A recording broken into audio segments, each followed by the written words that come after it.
In this video, we're going to go over all the different ways that we diagnose uterine fibroids, along with the different terminology that we use so that you can be better prepared for your visit with your provider when you talk about uterine fibroids.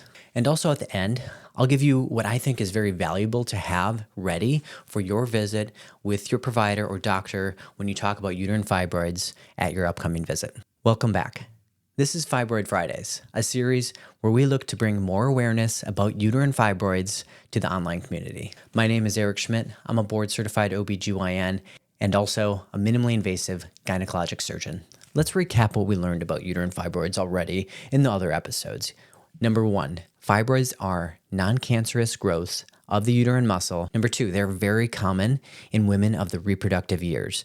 Again, because they love hormones. And so about 60 to 70, maybe even up to 80% in some populations may develop uterine fibroids in their reproductive years. Number 3, luckily, they don't always cause symptoms.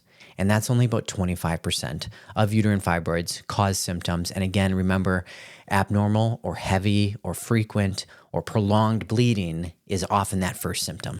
But these symptoms can have a significant impact in someone's daily life. Now let's get right back into how we can diagnose uterine fibroids. In order to diagnose uterine fibroids, there can be several ways. Number 1, we can diagnose fibroids just on exam. Whether you're going to your OBGYN, your primary care doctor, or another provider, they can be detected on exam. However, this isn't going to detect the smallest of fibroids always. And so this isn't the most reliable way to find out if someone has uterine fibroids. Usually we're going to need imaging for that. By far and away, the most common and the best way to visualize most uterine fibroids is with ultrasound. Ultrasound allows us a very cost-effective and quick way to get a great visualization of most uterine fibroids. We might use the abdominal view, but often to visualize the uterus, the best way is to use the transvaginal ultrasound probe because this is going to give us the shortest distance between the ultrasound probe and the structure we're visualizing, which is going to give us the best views. So don't be surprised if they use that vaginal probe at your upcoming visit. CT scan is another way that we can visualize uterine fibroids. And so this isn't the best way though, because as OBGYNs and in women's health, we don't use CT scan a whole bunch because it isn't the best way to visualize those soft tissue structures within the pelvis. And so this is often incidental findings if someone is getting a CT scan in the emergency department or somewhere else, and they might incidentally find that someone has fibroids. That's really the only way that we're using a CT scan for fibroids. Now, an MRI is another way that we can visualize uterine fibroids. However, it's not always our go-to because it does take more time. It isn't as cost-effective as an ultrasound, but we do use it in situations where we really want to localize structures within the pelvis to get an exact location of things or of fibroids for planning a fibroid surgery like a myomectomy or deciding what is the best treatment option for a patient. We might use MRI occasionally. So now that we know how to detect uterine fibroids, let's get into how we describe them and the terminology that we use. Now, we care a lot about the terminology of uterine fibroids because the location can matter a lot for treatment, and also the severity of symptoms which someone might have from uterine fibroids varies with their location. In order to have better communication between the radiologist and the gynecologist, we label the fibroids what's called the FIGO system. It's an abbreviation, but we use that to give a numerical number to the fibroid to describe its location. But I think that's not for the purposes of this video. I think the best way to describe fibroids, especially when talking with patients, is use the words submucosal, intramural, and subserosal. Now, what that means is where the fibroids are in location to the inside cavity, because inside cavity is where the bleeding comes from.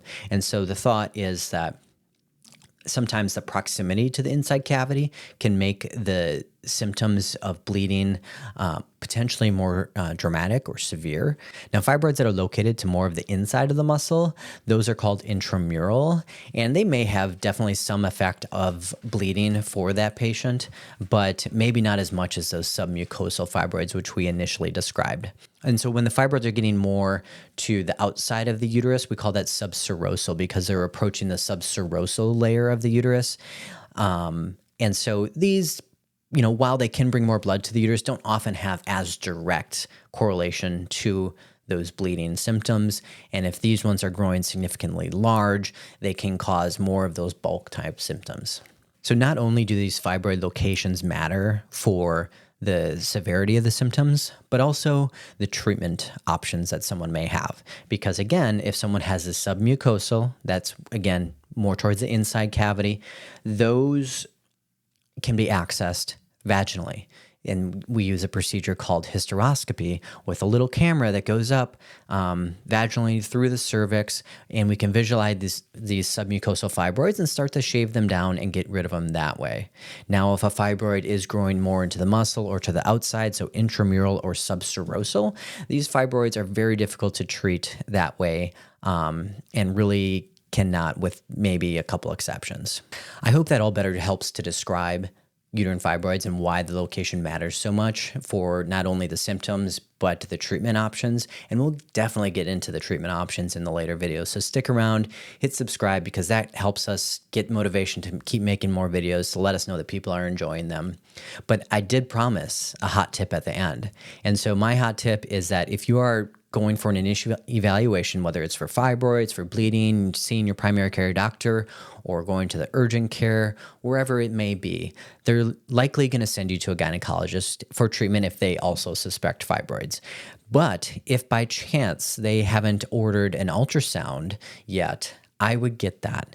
Even if they already had detected them on CT, I would just politely ask, could you get me an ultrasound so that it's ready to view for my gynecologist, and so they can hopefully quicker talk to me about treatment options going forward to get you better treatment, to get you better faster.